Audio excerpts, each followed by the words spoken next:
Well, hello. I'm Angela Glover Blackwell, delighted to be here and looking forward to a day-long conversation about the Just City. The Just City, what do we mean by just? What do we mean by city? Not just cities, but we always are talking about the whole metropolitan region. And when we think about justice, we're talking about inclusion. These are aspirations that we have held for a long time. I think it's become more urgent that we take that aspiration and we look at it carefully and think about it in the context of our changing demographics, in the global economy, looking at how we're becoming more urban around the world and in this nation. How do we actually tee up a conversation that leads to action and change, that takes seriously that we're in a tough economic period and it's going to take creativity and innovation to get out of it? And that our nation is so rapidly changing that if we don't really look at who's going to be tomorrow, we may come up with strategies that leave so many people behind that the nation is left behind. 92% of the growth in this last decade took place among people of color. The nation's growth was controlled by people of color. By 2040, we'll be a nation in which the majority will be people of color. Already nearly half are, 46.5%. So as we think about how to be innovative, when we think about how to create urban areas that are engines of change and inclusion, we have to be more creative, more committed, more just than we ever have. So this notion of a just city has real currency for today and tomorrow. We have a wonderful panel to discuss it. You heard them introduced before. I'll introduce them again as I call on them. And I think it's appropriate to call on the person up here who really has responsibility for a city first. The mayor of Atlanta, the 59th mayor of Atlanta, Mayor Kasim Reed, who comes with not just experience in the legislature in Georgia, but also is the chair of the Transportation and Communications Committee of the U.S. Council of Mayors. Thank you. What is a just city, and do you have one in Atlanta? Well, I know that we work at it every day. It's constant work. I really believe a just city is a city for all of us. I think in modern times, or right now, the notion that in order to have an improved city, we often displace people who have been there the whole time, I think is very problematic for the model. So what we're trying to do in Atlanta is show that you can have residents who've been there the entire time for years, even when our city had its greatest challenges, and that they're going to be a part of everything they see. When I was campaigning for mayor, I would encounter, I would go to a door and give my best speech about the busiest passenger airport in the world and all of the businesses and the 15 Fortune 500 businesses. And one afternoon, a lady took me in her backyard and showed me the recreation center that had been shuttered, where her grandkids used to play. And as she escorted me to the door, she said, "Everything you say about the airport and all that other stuff is wonderful, but baby, I don't fly." Mm-hmm. So, I'm doing the bumper sticker speech for Atlanta, and she's showing me what her reality is. Her reality was that the part of the city that impacted her life and her grandchildren's life had been shuttered and closed as she watched tall buildings go up in the horizon. And so I believe that a just city, most simply, is a city for all of us, and that is wholly committed to bringing everybody along. Although it's harder, it's more difficult, it requires a bit more time, and you don't get to move with the speed of a corporation or a corporate model in terms of your decision making. You end up, talking a lot more than I think many people want to talk. Mayors have tremendous responsibilities. You have to pay attention to everything all at once. And certainly getting reelected and being popular requires that everybody feels that they're getting some attention. Yes.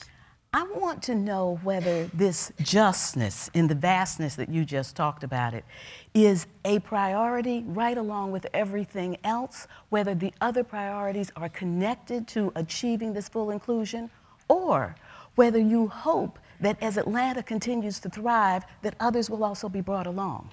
Well, I think that is core to the individual.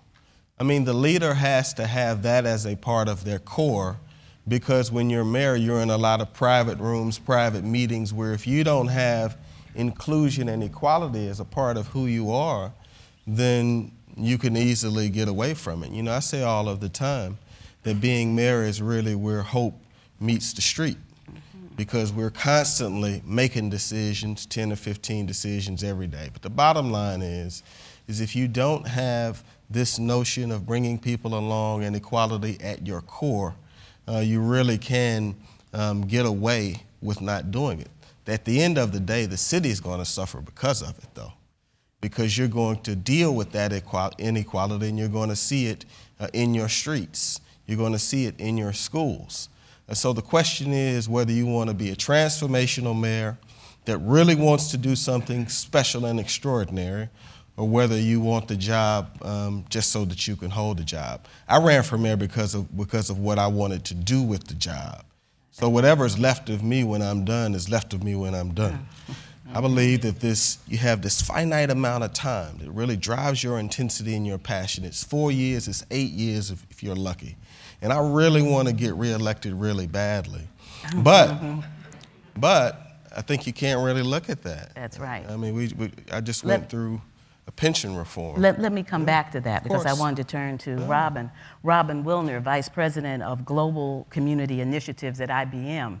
We're talking about a just city. You and I were talking in the green room about IBM's commitment to this and how it's a commitment that is fundamental to the business model. Talk about that just a little. Thank you. And you know, at IBM, first of all, I want to say we've just celebrated our 100th birthday. So I want to congratulate the Ford Foundation, because we know that it is not easy to stay relevant and to not just respond to the changes in society, but really stay ahead and help to drive those new the new trends and the new opportunities in society. And Ford Foundation is certainly doing that with events like this. You know, at IBM we talk about a smarter city. We haven't used the terminology just city. We talk about a smarter city. But what we do know, and as Mayor Reed has said, it is sometimes harder to think about bringing everybody along. But what data shows us and what the approach for a smarter city shows us is that in the long term, the only way you can be more efficient, the only way you can be a better place for growth, economic growth, job development, quality of life, is if in fact you are a just city. And you do extend the network to include everybody. You know, the terminology we use at IBM is a little bit different. We talk about being interconnected, we talk about creating data, and we talk about bringing intelligence to that data. But in fact, it's not just a metaphor to think. It's not just an interconnectedness between devices. It's not just looking at silos from healthcare to transportation to economic development to job training. It's also actually the interconnectedness among citizens, among our residents, among our communities. Because otherwise we're collecting data, and we can record it well, and we can visualize it, we can simulate it, we can even predict what will happen next. But unless we actually connect communities and we look at the underlying causes, we will just keep giving you the data, we will keep projecting the data. You know, we can, a very simple example. We talk a lot about smart grids at IBM. And if you're going to have a smart, efficient grid that's going to make sure that the community has all of the energy it needs to grow, you need to not just describe that grid, but we have to look at participation in that grid. We have to make sure there's not a leak somewhere where you're losing efficiency. There's not an energy hog somewhere that's taking up all of the energy. Think of that as a city. We don't want a place where the resources of the city are drifting away, as we heard about the South Bronx. We don't want a place where there's a hog on our resources, not sharing it. We want to be smarter. And in order to be smarter and to connect and to bring intelligence to what we know about the city, we have to be just. And Robin, Bruce Katz talks a lot about some of that. Bruce Katz, Vice President Brookings and the founding director of the Metropolitan Policy Program there. Bruce has been talking about the next economy, picking up on some of those very themes. Is the notion of your next economy and the concept of a just city, are they connected? Are those two things connected? Absolutely, and I think it gets back to your starting point. I think if we were having this gathering in 95 or 2005, we would be having a different conversation about what makes up a just city, particularly in the United States, but I think across the world. This is one of the most disruptive and volatile periods we've ever had in the history of our republic. This recession, we lost 8 million jobs, and we see the kind of sluggish recovery we're having. The clean economy, the shift to low carbon, this is a market revolution as much as an environmental and energy imperative, and the question will be whether the US can lead this. And China, India, Brazil, other countries coming online, that's because they're urbanizing. That's because they're industrializing. So this is a very disruptive period, and I think it forces all of us in the city and metropolitan community to participate, frankly, in what used to be thought of as macro debates. If cities lead the national economy, metros lead the national economy, what kind of economy do we want to create? It can't be the economy that preceded the recession. Debt, consumption, wasteful, mostly real estate-led, and frankly, cities were part of that. Most of what counted as economic development in cities in the 90s and the earlier part of this day, I call Starbucks, Stadia, and stealing business. It was not productive, it was not sustainable, and it was not inclusive. It didn't work for those people working in the neighborhoods. So at Brookings, what we're basically saying is cities are going to have to lead the way to a different growth model for this country. It's got to be driven by exports because demand is going to come from abroad. Credit is ruined in this country for millions of households. And frankly, we shouldn't go back to a real estate bubble or a tech bubble or any other bubble. We've got to be productive and focused on the globe. It's got to be powered by low carbon because this is a market revolution. And unless we accept this as a way to grow jobs and generate private investment, other countries will lead it. It's got to be fueled by innovation, and not just in ideas, but in manufacturing, because that's the way we're going to get good jobs for people with high school degrees or junior college degrees. If we build that kind of economy up from cities and up from metros, I think we'll have an opportunity-rich economy. The prior economy yielded jobs that frankly did not pay decent wages, did not provide decent benefits for tens of millions of Americans. So frankly, we've got to connect the macro to the metro. Cities cannot just be thinking about their economy in some sort of closed way, or even their metropolitan economy in the closed way. They need to be influencing the national debate about what kind of economy we want to grow post-recession. And our view is a productive and sustainable economy, by definition, is more inclusive and more just. We're going to be returning to that theme several times, but I want to turn now to a video and to Alejandro Echeverri, architect, designer, world-renowned at the EAFIT University in Medellin. And I would love to, see the video, but I want to hear after we look at the video about how you've been able to lead with inclusion and equity and what that's led to.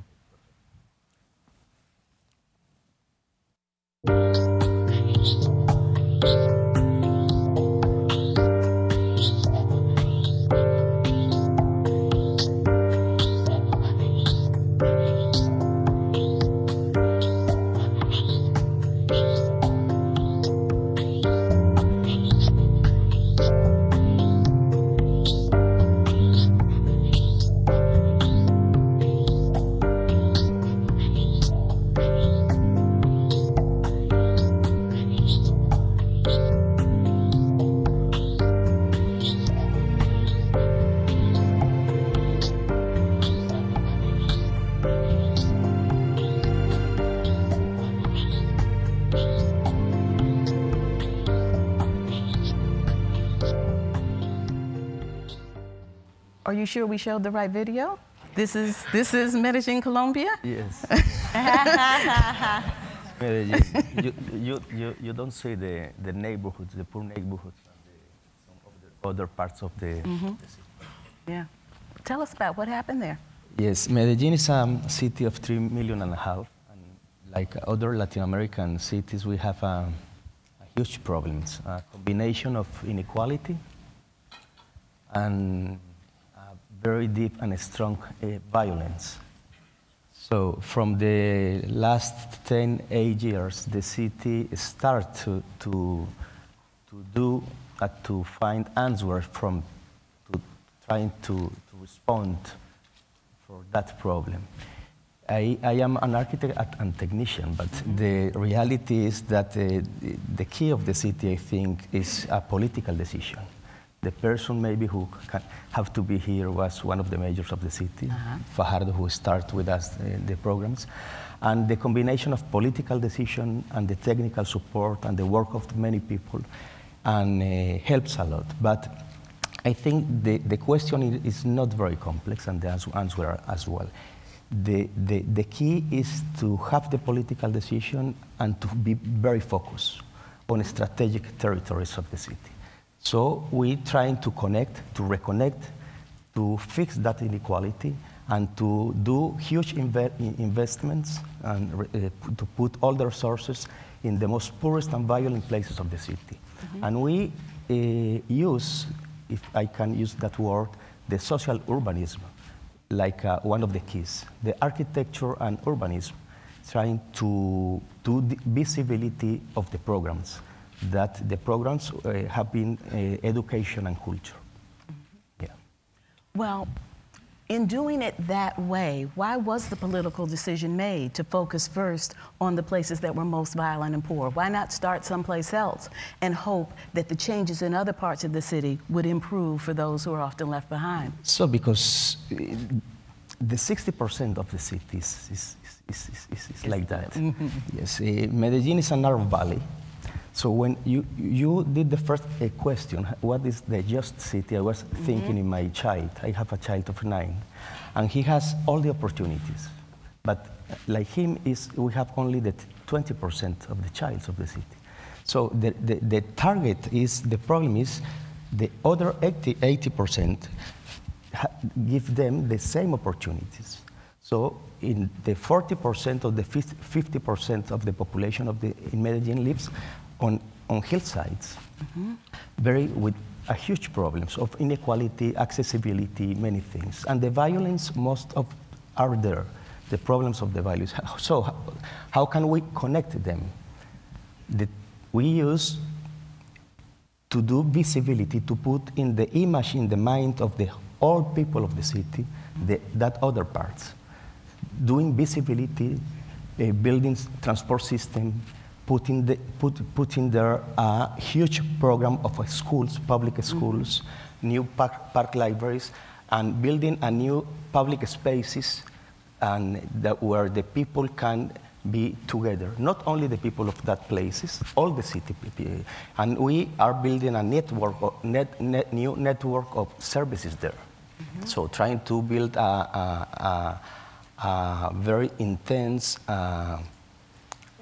structure and to reconnect the city. What do you think about what Bruce Katz said when he was saying that focusing on exports fueled by low carbon, creativity, and that leading to opportunity? I don't want to speak for Bruce, because he can certainly speak for himself. But what I felt that I was hearing from Bruce is that if you understand what's going to bring about the transformation, and you focus on the things that you can grasp more easily, that you actually end up creating more opportunity in the long run. I'd say it is the opposite of the way that what you've described. Do you think that his approach in some circumstances might be the more desirable? Do you think it's important to always lead with those who are most likely to be left behind because they'll never catch up? I think it's not the opposite. All right. Medellin, for example, 15 years ago, we didn't have tourism in Medellin. And we, for example, we now are building the headquarters of Hewlett Packard for Latin America in Medellin. So they were thinking if they put that programs in Santiago de Chile, Bogotá, Panama, and they choose Medellin. So we are doing now different meetings, programs, and the economy today, in the economic situation is very different. So we have a lot of problems. Yeah, I'm sure. We still have a lot of problems. It's not a magic, no. But to build equality, to fight to inequality, to help the solution of the violence and to fix some conditions of the city helps everything. So the optimist, the mind, the proud, is very important to do that.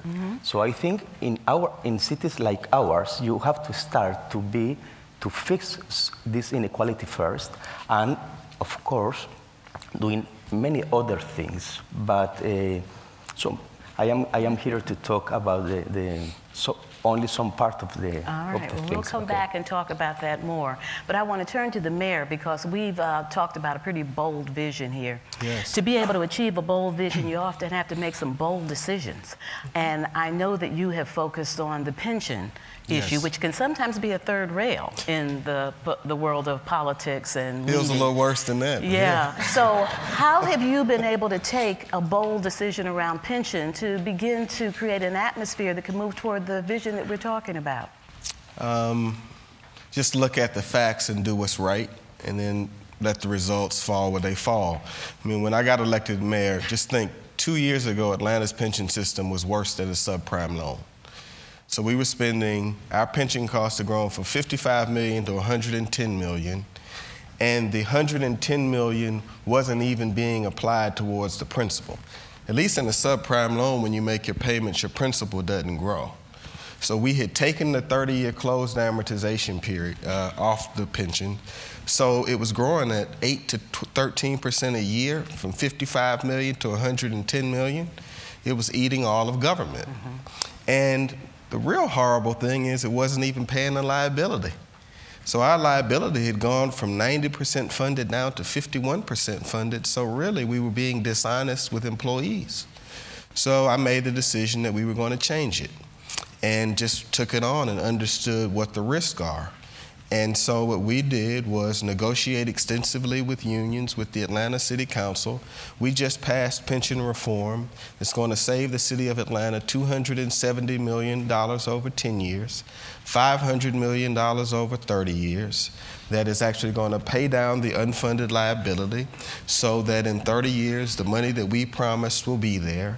And it's also going to save the city of Atlanta between $22 million to $32 million a year, so that I can hire more police officers, stop firing employees, and build the reserves from $7.4 million to $70 million.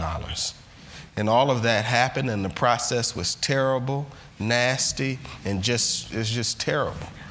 And when I talk to mayors, I mean, what I tell them that, you know, if you're going to do this, you better have a very high pain threshold, because you can have, my facts were incredible, but the passion around this issue is so hard and so tough, and the language is so tough that you've got to be prepared for it. But I have a simple grocery store rule.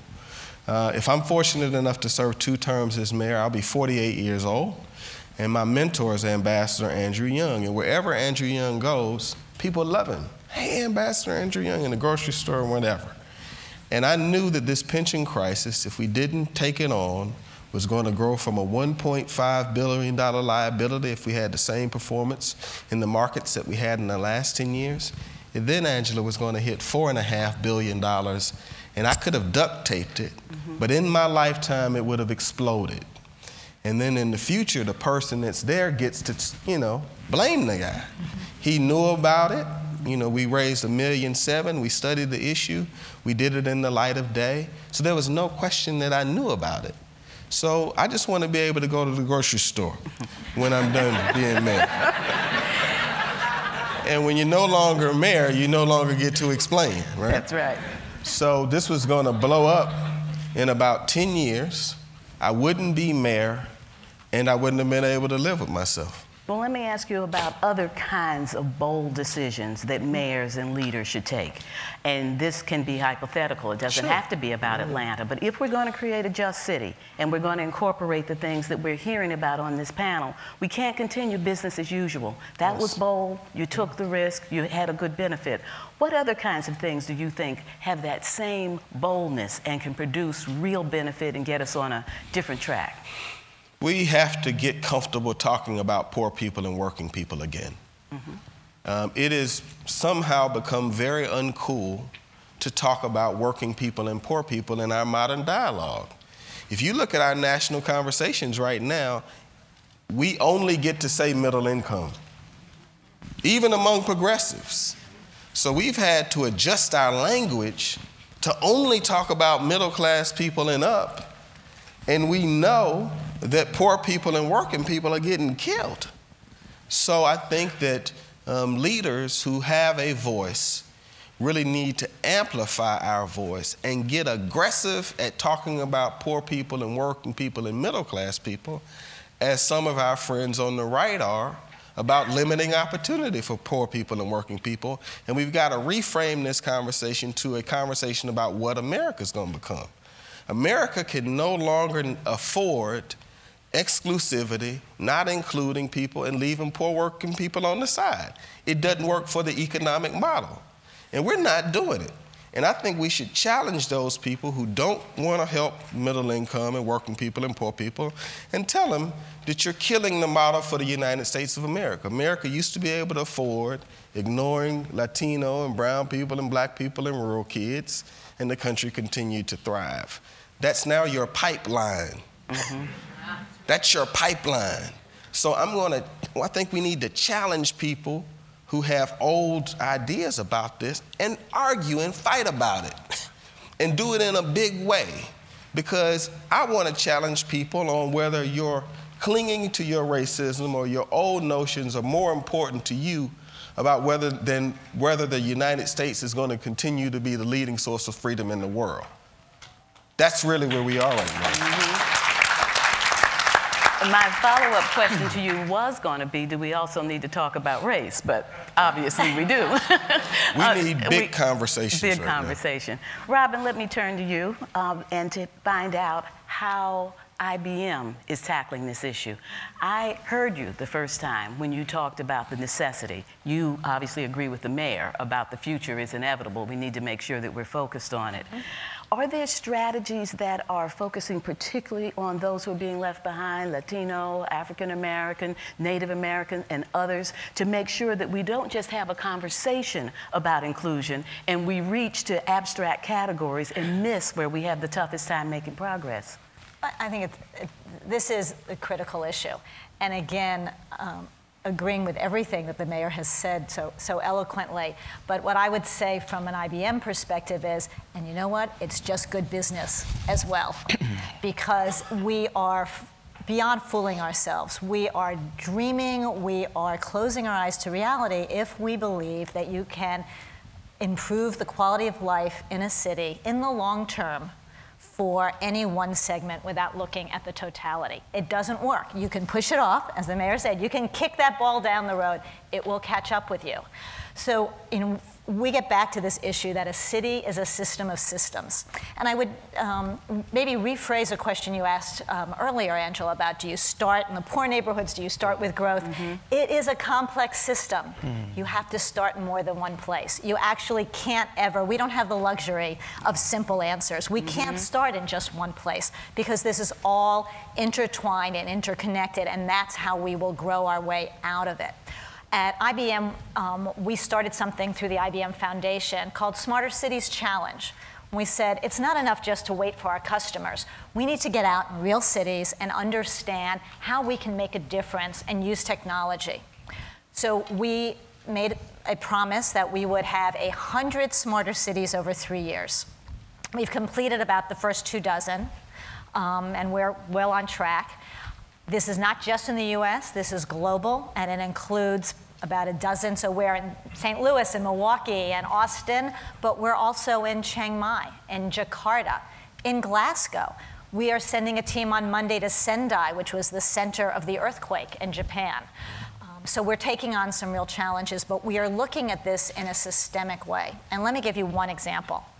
Austin, Texas came to us, and with a very smart question. They said, we have an east-west divide in our city. And when we look at economic development for this city, it just doesn't, the numbers don't work. We will not continue to grow. People like to talk about Austin, it's a growing city in the South.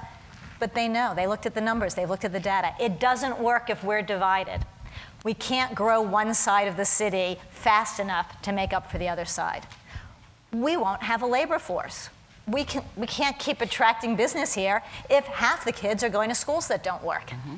We're not going to be investing in our own economy. We're not going to have employees. We're not going to have our own activity. We're not going to have that robust, creative, what happens in cities. And so they understood that this was an issue.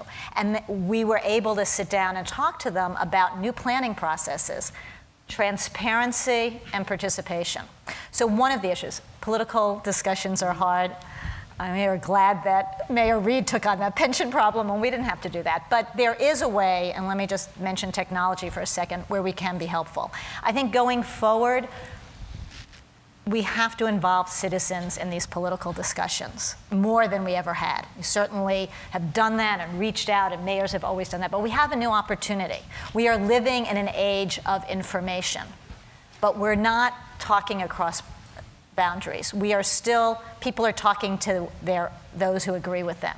And we have to use the technology to engage citizens, to convince them, and every day give them information so that they believe that there is transparency in information, that they are getting the right story, that they can trust the information they get, and that their opinion is going to be valued. They're going to have a way to participate. Technology can make that possible. This is no longer, it's not only about not being behind closed doors in a smoke-filled room. It's also not about having breakfast with 100 leaders in your city. It's going to be about online town halls, online polling, participation, gathering information. Nothing gets changed faster than having all those people in the grocery store starting to send their photos to Facebook and tweeting and telling us what they really want in the city. That's how we'll get change. And we can really do things that were never possible before. And Robin, I'm so glad that you keep coming back to participation, because we don't have justice without participation. It is so essential. Bruce, I want to say to you that I agree with Robin that it's everything at once. We have to start in multiple places. And you're very clear about the need for this export to be a focus, that I think your language is driven by low carbon and fueled by creativity, and you say that leads to opportunity. I don't know if you would say that export and creativity would lead to low carbon. I think you would say low carbon has to be in there as part of the definition and the driver. You do it in a way that is low carbon.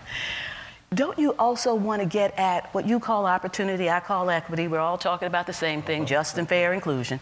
Don't you think that the equity has to be treated the same way you would the low carbon, that you do it in a way that promotes equity rather than hoping for it? Oh, absolutely.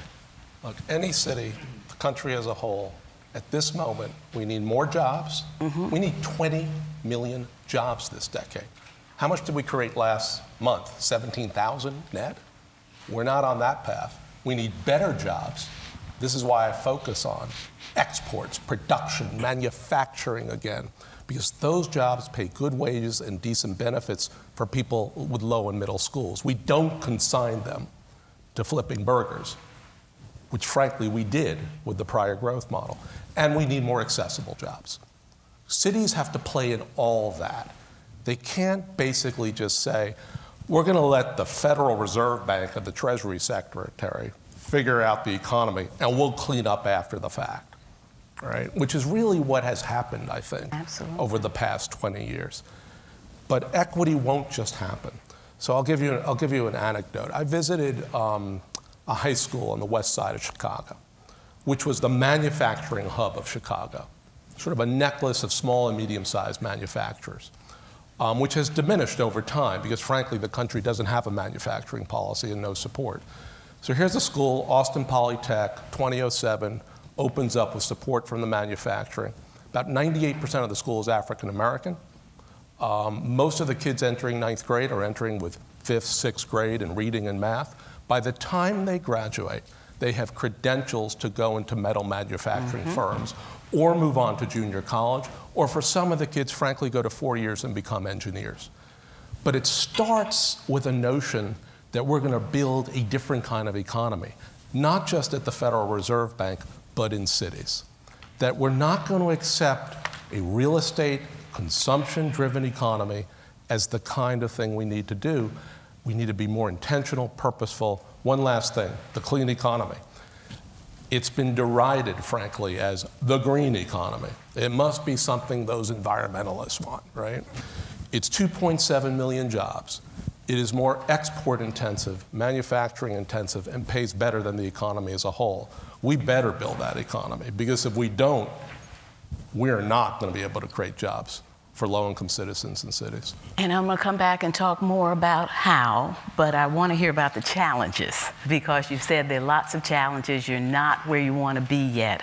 What are those challenges? How do you deal with them? And how do you take what is obviously a real boost to everybody's morale, and there must be an amazing feeling of inclusion, and turn that into real, tangible change in the lives of people, something that's sustainable going forward? The challenges. Yeah, the challenges. The challenges came from many different parts, because how we are saying the city is a complex system. So in our case, like in other Latin American cities and other cities of the world, we have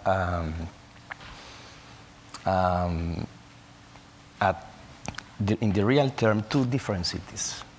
Mm-hmm. In the image of the people who lives on the formal business, that are the 30 or the 40% of the people. Yeah. They live in a city like some cities or parts of the states and development countries. But in the other way, we have a huge informal system. Mm-hmm. And in our case, in Medellin, the physical situation of the city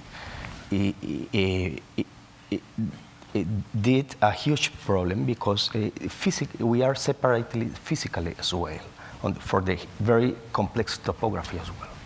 So the challenge for us is trying to rebuild some urban conditions and some good quality of life in those specific territories, and as well trying to put that part of the population inside of the system.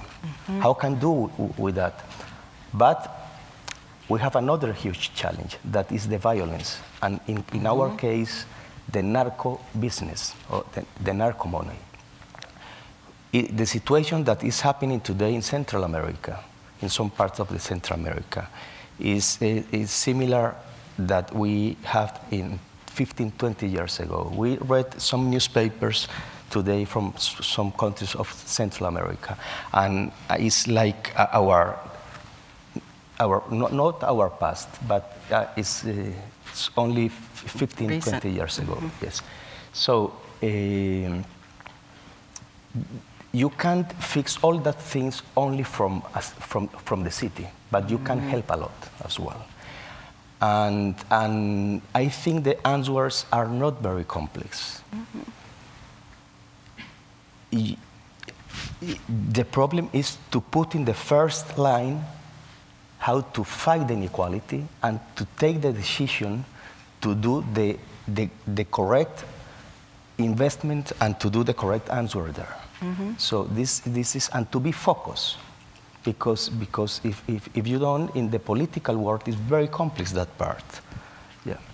This is exactly the issue that I wanted to bring into what you were saying, Bruce, because you laid out a vision that we could all buy into. But the truth of the matter is, if we don't have a way to bring people into the system who've been left out, if we can't deal with the violence that so often plagues cities, that your vision is not going to be realized. You described jobs that, yes, could be the jobs for many people who are returning from having been incarcerated, people who are very poor and dropped out of high school. But if our prejudice, our assumptions about people continue, if we don't deal with ways to bring people in, it will be something we'll hope for, something that will trickle to a few, and it won't be a driver. So I want to turn to you, Mayor, because you probably agree with that vision that Bruce put out there in terms of what we would want to have. But if we're going to have it for the people who make up the population of Atlanta, Chicago, Oakland, California, Los Angeles, we're going to have to take some extraordinary steps to bring people in, and we have to bring them in quickly. We don't have forever. The future is coming on us fast. Right. Well, that's interesting because what we're going through is we're having to do more with less. So my budget's $1.5 billion. The general fund was $640 million in 2008. The budget I just passed was $547.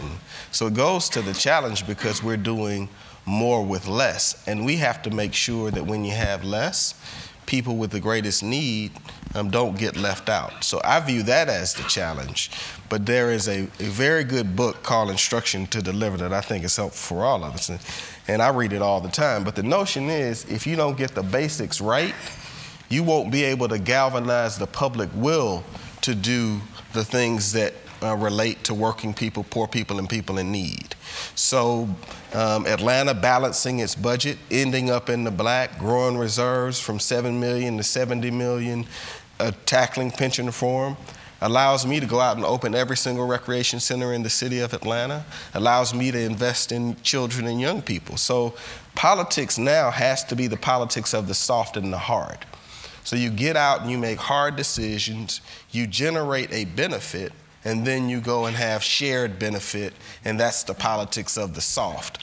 Otherwise, you won't win the argument to help that little boy or little girl that was like me that need help. If a person's trash isn't getting picked up and potholes are in their street, they won't let you politically go and help those folks.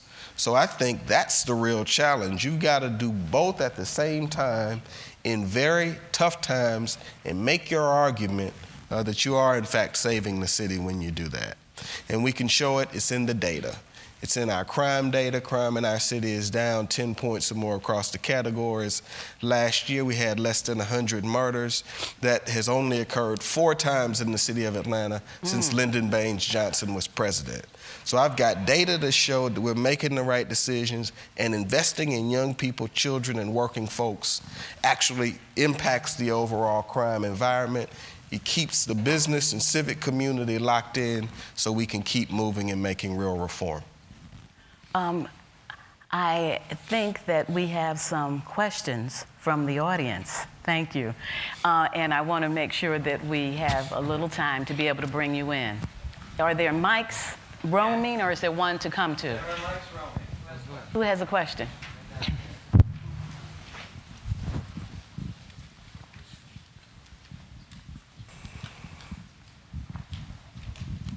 Hi, Maya Wiley from the Center for Social Inclusion, and I really appreciate all the comments of the panel. I think they're brilliant. And one of the specific innovations I'm wondering if any of you have that you might lift up has to do with participation in the context of needing to change the economy, and in particular make sure there's racial and ethnic inclusion in that.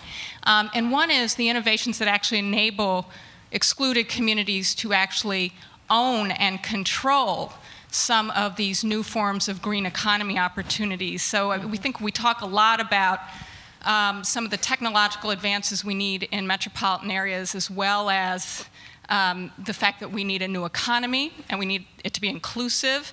And many of the models that we see actually don't, the most communities of color get is a job, which in the context of, I'm thinking of what Mayor Reed has talked about, really requires a different level of power in the economy, not just a good paying job. And it seems to me that there must be innovations that enable the 21st century innovations to be owned and controlled within communities of color, not simply, you know. I think that's a great comment. And I mean, what we're doing here is we're sort of talking about democratic participation on one hand and economy shaping on the other, and how do you combine the two, right? And I do think that the clean economy is a vehicle for very smart cities and metropolitan areas to channel their destiny and control their destiny in a way that can really bring large numbers of people and institutions and intermediaries into the process. The clean economy is not like the consumption economy, right? The consumption economy look the same across the country. A Walmart is a Walmart is a Walmart, whether you're in suburban Phoenix or suburban Atlanta or suburban Pittsburgh. What each of these places does in the clean economy is really quite different from each other. Some are deeply involved in production and manufacturing, whether it's wind, whether it's solar, whether it's EV technology. Others are provided on the service side. So what I'm basically arguing is for cities, and not just the mayor, right? Because cities are networks of community leaders and civic and corporate and university leaders. For the city and the metro as a whole to be more intentional about their growth, be more purposeful about their growth, to strengthen their strengths. That's how I think we'll begin to really close this divide between the democratic participation and the economy shaping in some really intriguing ways. But it's not to accept the ubiquitous and the uniform as the path forward. It's to accept the distinctive and the special and the unique about places. That's how we'll grow. And I think, Bruce, that what Maya was adding to that is that not only do we have to recognize the distinction, and Robin has ways of being able to get to it, but there has to be power attached to it, so that we're spreading the power as well as gathering knowledge from all sectors. Robin, do you want to comment on that? Two issues that you raised, Maya, that I think are part of addressing the solution. One is, you're absolutely right. We cannot be, when we talk about civic engagement, it can't be 3 people have the power and you can all chat about it for a while. Not just have a nice conversation. No, it has to be conversation and engagement that is key to decision making. We have to be willing to say, we're not just going to chat about your plan, your strategic plan, your economic development plan, your new zoning plan. We are going to actually model it, talk about amending it, talk about changing it, and we're going to do this in a more distributive way. So that's one issue. The second issue goes back, Bruce was talking about education. When we talk about school reform and we talk about preparing young people for entry-level jobs that lead to a good career, this is really important. We no longer can say we're preparing young people for entry-level jobs, because some of those are dead ends. Entry-level jobs that lead to good careers is what we're talking about. And that means that you're not just teaching them a skill. That's not enough. We need to teach them innovation. We need to teach them entrepreneurship. We need to be investing in entrepreneurship in these communities if we want to grow the jobs of tomorrow, deal with their distinct contribution, and that's how you begin to move wealth around. And let's take a couple of questions from the audience so we can get more in. Yes. Hi, Tony Griffin, Harvard University. You started by saying this isn't about just city, it's also about the region, so I can't help but ask Bruce a question about the regional connection as well as the mayor. A lot of injustice we see is in fact attributed to the way cities have grown through the regions, and people left in cities are very disconnected from the growth and opportunities that now exist in our region. So I was wondering if Bruce could offer advice on how cities begin to foster more conversation with regional partners along and towards realizing the vision that you're talking about in terms of moving back to manufacturing and export, and also ask Mayor Reed if in fact in the Atlanta area, if he has been able to cite some examples of how he's worked across those boundaries in terms of creating more justice within his city. Thank you. I'm going to get one more question before I turn to you. Yes. Well, I'm Jean Kwan from Oakland, California, and Oakland has set aside industrial zones, and we've tried to protect our port. I'm going to China to get investments to expand my port, but the issue of manufacturing jobs, I think, is much trickier. I mean, I would say that I'll probably get more possible jobs by attracting software companies. Pandora is located in Oakland. If you have an iPhone, you probably have Pandora. And that is probably going to create more jobs, even though I'm working really hard to say what industrial plants I have. But I have really old glass molders contracts and a few furniture companies left. My real industrial jobs are in transportation. And so really, how do you see us targeting jobs? And aren't the so-called industrial jobs of the future as much in biotech and in software and really in the cloud, so to speak, and not necessarily just bricks and mortar manufacturing? Thank you. Let me take you first on those two questions, regionalism and jobs. Well, first, I think you have to share the money, which is the harder political conversation for inclusion. And I think we do that in Atlanta as well as anybody can give models. I mean, we spend between 25 and 35% of all of our contracting with women and minority-owned businesses. We've been doing that since the 1970s. So when you're spending $1 at Hartsfield-Jackson Airport, which is the busiest passenger airport in the world, half of that is going to women and minority-owned businesses. So we can't escape the fact that if you want to expand employment and opportunities, you have to expand the money. With regard to regionalism, we've done a number of important things. I worked with the governor, lieutenant governor, and speaker, all of whom are Republicans, to pass the regional transportation sales tax referendum. It's going to be the biggest infrastructure investment in the modern history of Georgia. So it's about an $8 billion program, $800 million a year. It would not have passed had we not partnered. So that was across regional lines, across party lines. That's outside of Atlanta, across a 10-county area. And then I chair that group, and I'm on the round table for it. So we're living it. We failed 4 times to pass that legislation, and we have a referendum in 2012 that's going to be a close vote.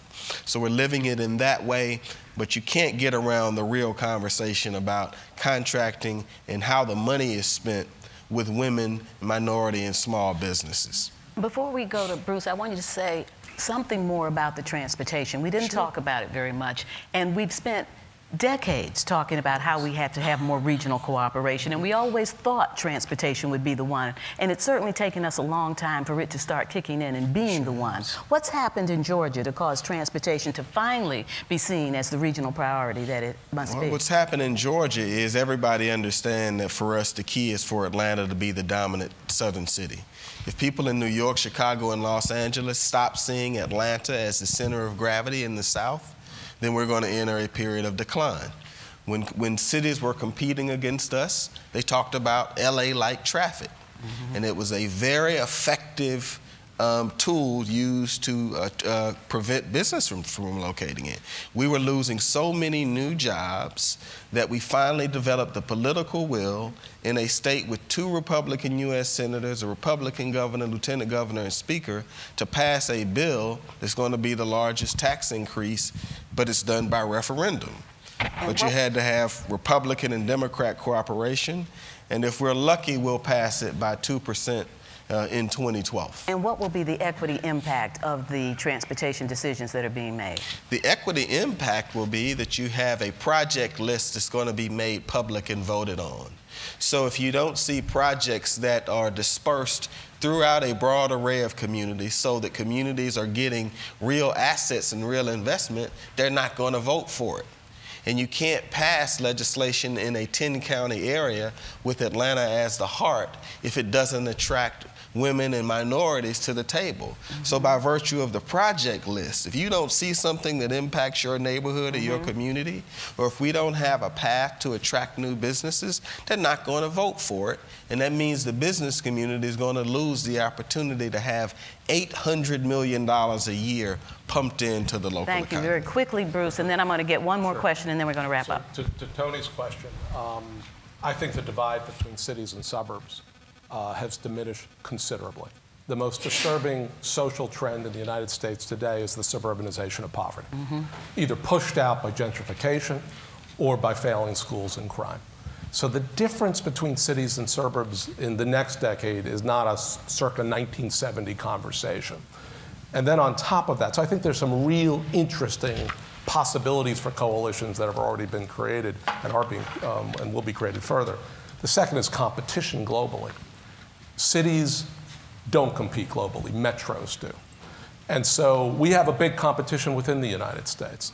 Who will create a cohesive, intentional, purposeful, deliberate metropolitan strategy to compete based on their strengths? Those who do, I think, will be successful. Those who don't are going to struggle. So it's an economic proposition, but building off of more common. And on this manufacturing question, real quick. Because I agree with the mayor. Manufacturing, and this is really what you were saying, we have in our minds a narrative that is also old about what manufacturing is. It's dirty. It's dead end. It is the most innovative sector in the United States. 90% of the patents come from manufacturing. If we don't produce more in the United States, we will innovate less. Wages are going up in China.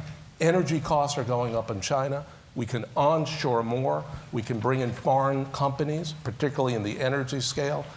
We have to commit to making things again in the United States. And it will be one of the most technologically driven, innovative sectors of our economy with multiplier effects all over the place. This is a national conversation that mayors can lead with their business leaders. They are checked out of the kind of shift in the growth model we need to have. I want to apologize to whoever has the mic. We're not going to have that last question. Hopefully you'll get it next time. Yes. No, Alejandra. I would like to say one thing about transportation. In Medellin, the 12% of the people has private cars. So, of course, the transportation is a huge challenge. And to build a just city is completely impossible with a very good new network of, if we can say, social transportation, social transport systems. So we are trying to build a network that in some places and in some slums start from the transport stations. And from that, we rebuild a new urbanity and public services of that. So I think, of course, it's a very powerful case for our cities and from some of the United States cities as well. But from our cities, the transport system is a key, of course. Thank you. Yeah. I want to summarize just a moment what happened here and look forward to the rest of the conversation because we touched on all the issues. We've got to build the public will if we're going to get the country feeling the urgency about all of the things that are changing. We have to have public will to do that. We've got to be smart, we've got to be strategic, and we have to do everything at once. We're more likely to achieve success if we put everything in the basket that has to be achieved and ask, how do we deal with exports and low carbon in ways that are equity? How do we produce equity in ways that actually build the economy? We need leaders that are bold, that are willing to take on the tough issues. We need to have good partners in business, and we need to understand the thing that the United States for so long thought that it had so much to teach, but we now know that we have so much to learn. I thank you so much.